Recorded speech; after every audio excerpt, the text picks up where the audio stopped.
신바람 사연 아파트, 오늘의 사연 시작하겠습니다. 안녕하세요. 지 형밖에 모르는 멍청한 남편하고 이혼한 30대 여성입니다. 남편과 저는 친구의 소개로 만났습니다. 소개팅을 하게 된 계기는 제가 먼저 친구에게 여자를 소개해 줬거든요. 소개팅을 하고 온 친구 말이 자기가 꿈에 그리던 이상형이랍니다. 그러면서 은혜를 갚겠답시고 자기도 소개팅을 해주겠다더군요. 그러더니 지금의 남편을 소개해 주었지요. 이미 이혼한 사이라서 남편이라고 부르기는 싫지만 그래도 일단은 편의상 남편이라고 부르겠습니다. 아무튼 처음에 친구가 소개팅 이야기를 꺼냈을 때 저는 그러지 않아도 된다고 괜찮다고 몇 번이고 사양을 했어요. 하지만 친구가 그러지 말고 한 번만 만나보라대요. 자기 친구들 중에 제일 착하고 괜찮은 사람이라면서요.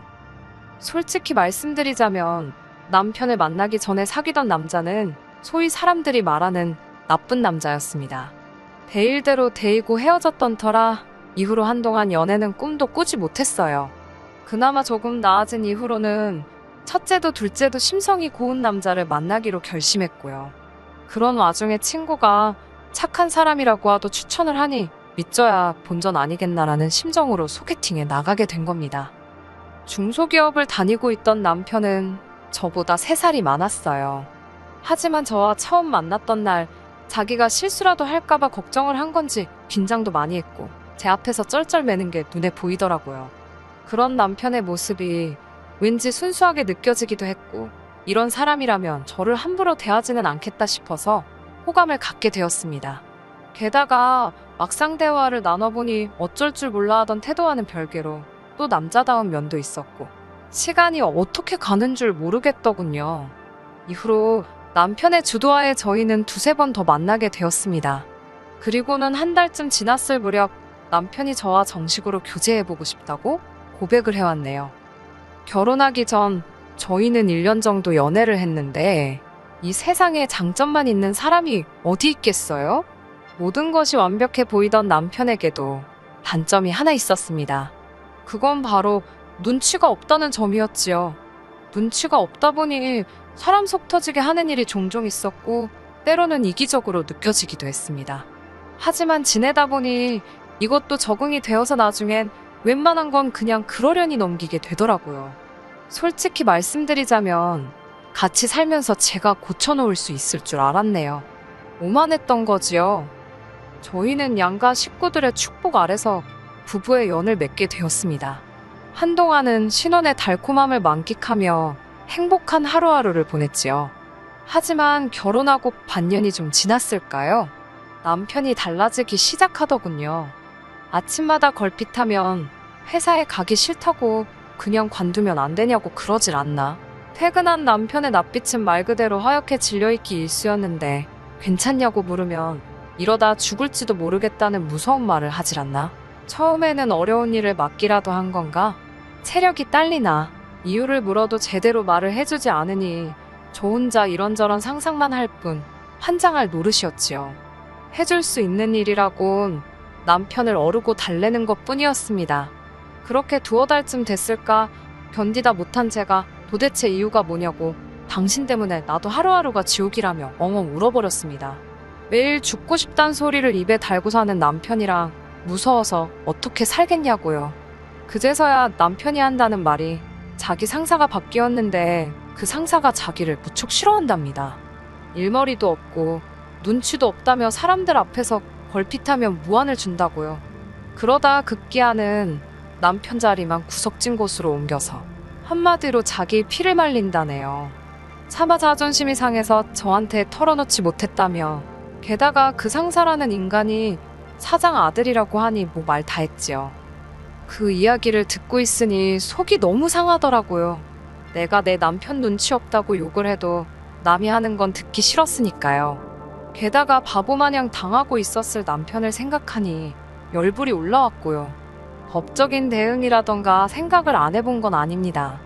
마음 같아서야 그 상사라는 인간을 쫓아가서 어떻게 해버릴까 싶었고 남편에게도 당장 그 회사 때려치라고 해주고 싶었지만 솔직히 현실적으로 어려운 일이잖아요.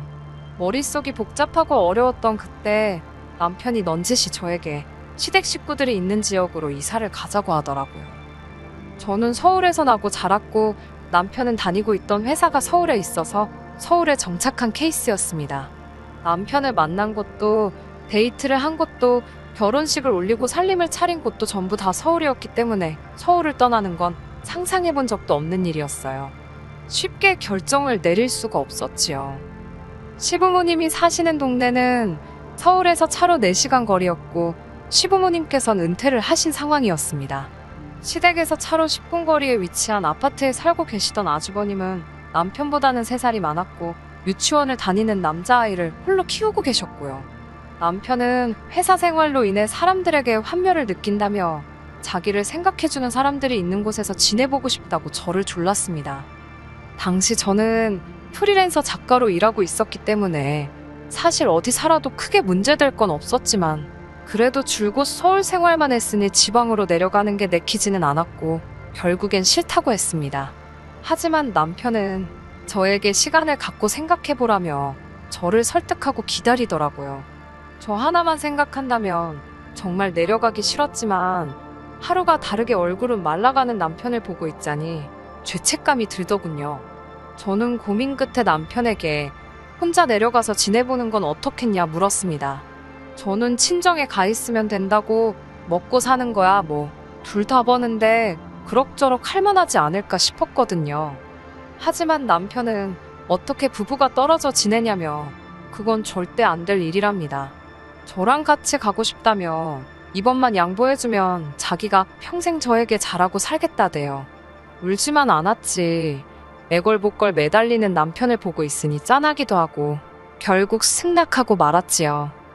내려와서 한 1, 2주는 짐 정리도 하고 집도 꾸며보고 그러느라 이래저래 정신없이 시간을 보냈습니다.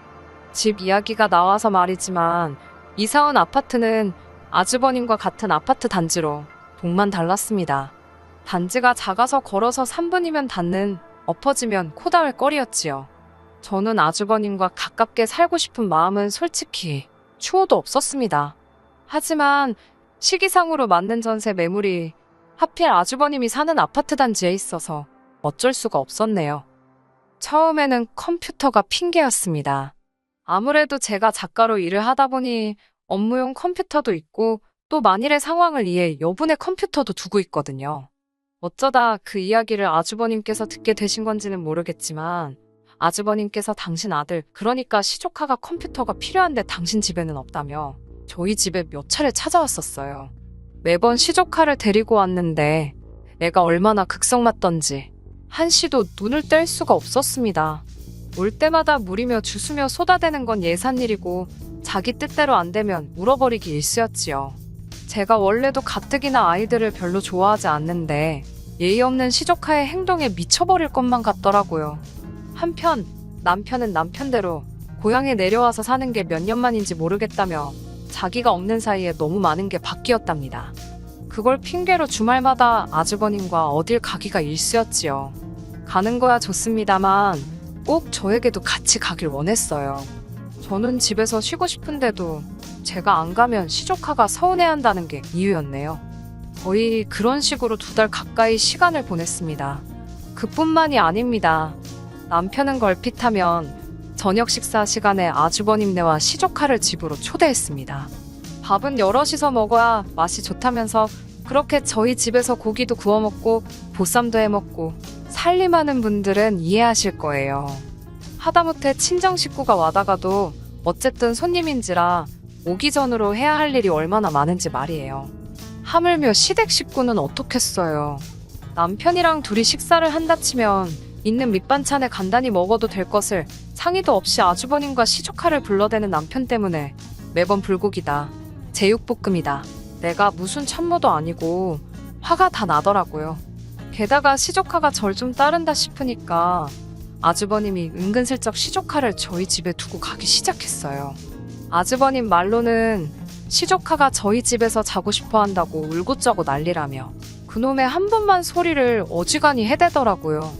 한 번은 아주버님께서 저희 남편을 불러내 밤새도록 진탕술을 마시기로 했다며 제 의사와는 상관없이 시조카를 저희 집에 두고 가신 적도 있어요. 그때는 시조카는 아무런 잘못이 없는데도 불구하고 애도 꼴배기가 싫을 지경이었지요. 막말로 먹고 사는 게 바쁘고 힘들어 부탁을 해오는 거면 저도 이렇게 화가 나지는 않았겠지만 저한테 시조카를 떠넘겨놓고 매번 놀러나 다니는 걸 알고 있었으니 저도 마음을 굳게 쓰기가 어려웠어요. 정말이지 내가 지금 이게 뭐하는 짓인가 싶더라고요. 결국 견디다 못한 제가 남편에게 아주버님도 시조카도 제발 그만 오게 하라고 치닥거리하는 거 너무 힘들다고 하소연을 했습니다. 이사 온 지 반년도 안 됐는데 내가 너무너무 힘들고 피곤해서 못 살겠다고요. 하지만 남편의 반응은 한마디로 제가 유난이고 생색이라는 식이었습니다. 우리도 어차피 식사는 해야 하는 거 아니냐며 수저랑 젓가락 하나씩만 더 놓으면 되는 건데 왜 그런 걸로 이렇게 나를 세우냐입니다. 누가 언제 저더러 고기 반찬 해서 올리라고 했냐며 그냥 있는 반찬에 한 끼 차려줘도 고마워할 거라네요. 하지만 제 입장에서 시댁 식구한테 있는 반찬에 고추장이나 비벼줄 수 있겠어요? 남편이 눈치고 센쓰고 물 말아먹은 건 알고 있었지만 깝깝하더라고요. 뿐만 아니라 시조카에 대해서도 그 나이 때 애들은 원래 뛰어다니고 그러는 게 맞다면서 제가 그럼 나더러 계속 이렇게 살라는 거냐니까 필요하면 형제끼리 서로 도울 수도 있는 건데 제가 너무 선을 긋는답니다. 그 말을 듣는데 너무 어이가 없어서 다 필요 없다고 지금 이 순간부터는 아주버님이고 시족하고 꼴도 보기 싫으니 절대로 이 집에 들이지 말라 했습니다. 그렇게 당신 아주버님이 안타까우면 당신이 그 집 가서 밥 차려주고 그 집에서 시조카 봐주고 오라고 했어요. 남편은 저더러 결혼 전에는 그렇게 착하고 이해심도 많더니 왜 이렇게 된 거냐며 속상하고 서운하답니다. 나야말로 당신한테 속상하고 서운하다고 왜 이렇게 이기적이냐고 따지고 들었네요. 다행히 이후로 며칠 동안은 아무 일 없이 잠잠했습니다. 아주버님이 코빼기도 보이지 않았기에 저는 남편이 제 마음을 이해해 준 거라고 아주버님에게도 잘 이야기한 모양이라고 그렇게 믿었습니다. 하지만 며칠 뒤 누군가 저희 집을 찾아왔습니다. 현관문을 미친 듯이 두들겨서 놀란 제가 인터폰으로 밖을 내다보니 어머님이셨습니다. 무슨 일인지 알 수는 없었지만 일단 현관을 열어드리니 어머님께서 씩씩거리며 들어오시더라고요. 그러더니 저에게 왜 그렇게 신보가 고약하냐며 다짜고짜 화를 내시는 게 아니겠어요? 그게 무슨 말씀이냐 하니 이 집에 여자라곤 너 하나인데 거 밥 좀 하고 애 좀 챙기는 게 그렇게 어렵냐입니다. 아주버님과 시조카 이야기구나 싶으니까 이참에 저도 할 말은 해야겠다 싶더라고요. 전 어머님께 제가 남편하고 결혼했지 무슨 이 집 식모로 들어온 것도 아닌데 왜 아주버님 뒤치닥거리를 제가 해야 하냐고 따졌습니다.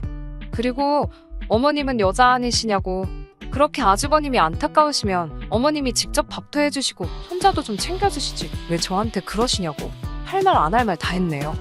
평소라면 절대로 그러지 않았을 텐데 저도 그간 쌓여온 스트레스도 있었고 가뜩이나 남편도 제 편을 안 들어줘서 열받아 죽겠던지라 조절을 못한 게 사실입니다.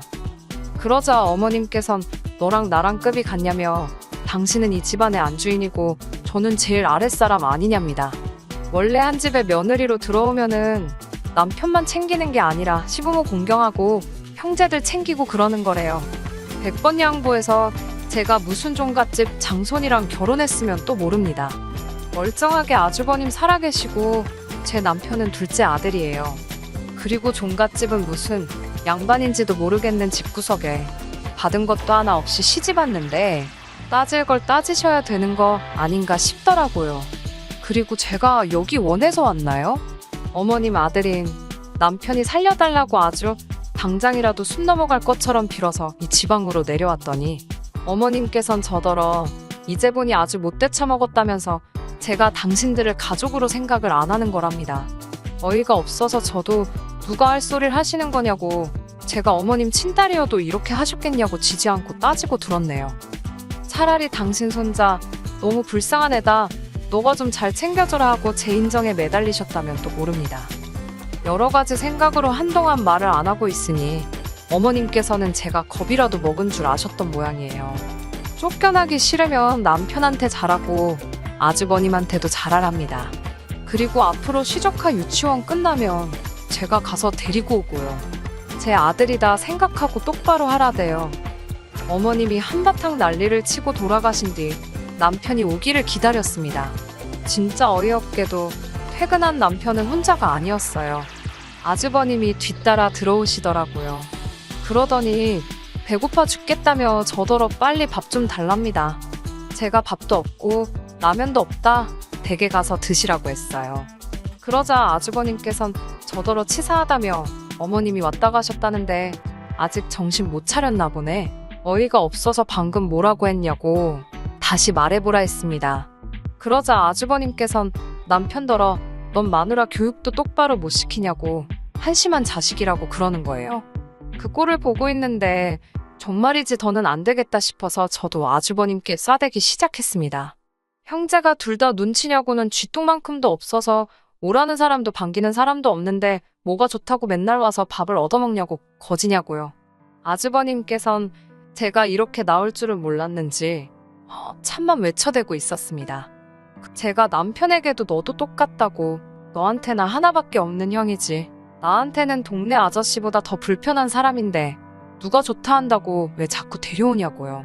그러자 남편이 지 형이 보고 있다 싶어서 그런지 평소답지 않게 오바를 하더라고요.